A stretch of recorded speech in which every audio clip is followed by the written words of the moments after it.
Talymar relates that he went out into the field leading his men.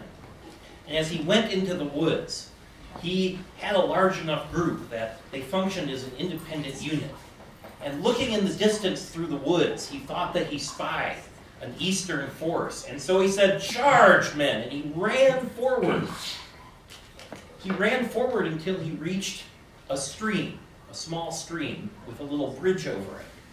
And turning around, he realized his men had not been obedient as he had hoped they might.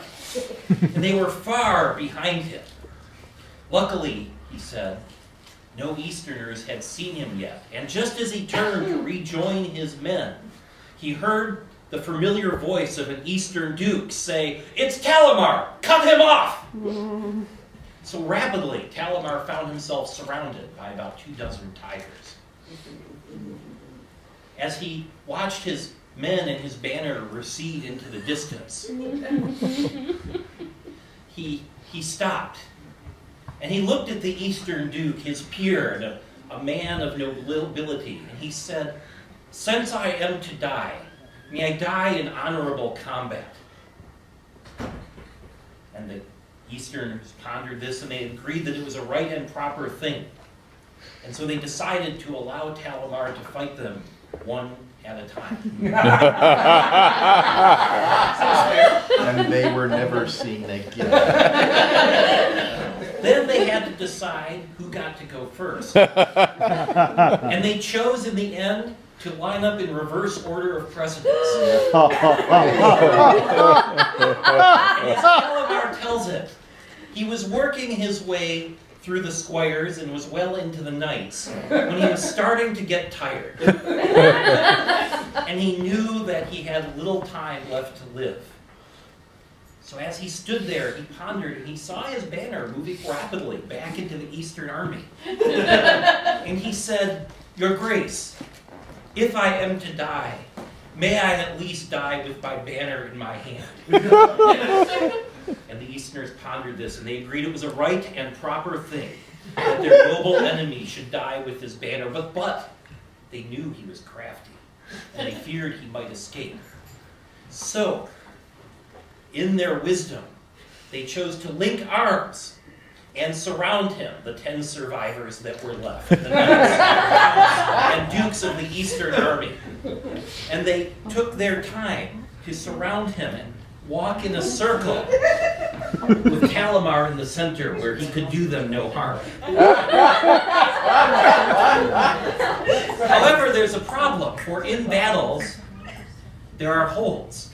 And when there's a hold, all must kneel. It takes time for 10 men to kneel, all holding hands in armor, and then to try to rise again and continue on their way. And thus the banner, every time they got close to it, the banner kept moving farther and farther back. Until Talymar started to realize that he was in parts of the woods that no Mid-Realmer had seen. He went past the Eastern headquarters. He went into the center of the Eastern camp where the King of the East himself and his commanders were set. And at last, he was caught up to the man who had held his banner.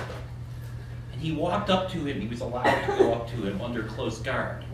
And he looked at the man, and he said, "Pardon me, my lord, may I have my banner back?" The man looked at him. He saw the white belt. He saw the red tape. He said, "Sure." And then Talymar was duly slaughtered and returned to Resurrection Point. Now this tale in itself is something, but there is more. And this is why I tell it tonight at Bardic Madness. For you see, Talymar relates that the next year at Pennsic, he walked into a Bardic circle, one not too different from this. And there he heard the tale of the mighty deed of Duke Talymar. He heard it told how Duke Talymar had become separated from his men in the heat of battle and cut off by 24 Easterners.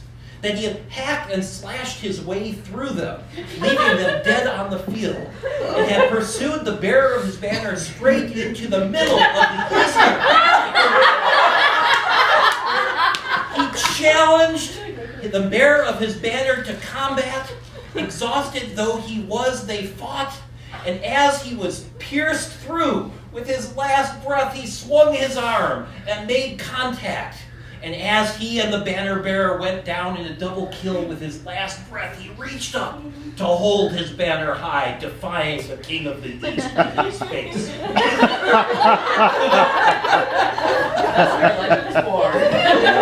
And, said the bard, it's all true.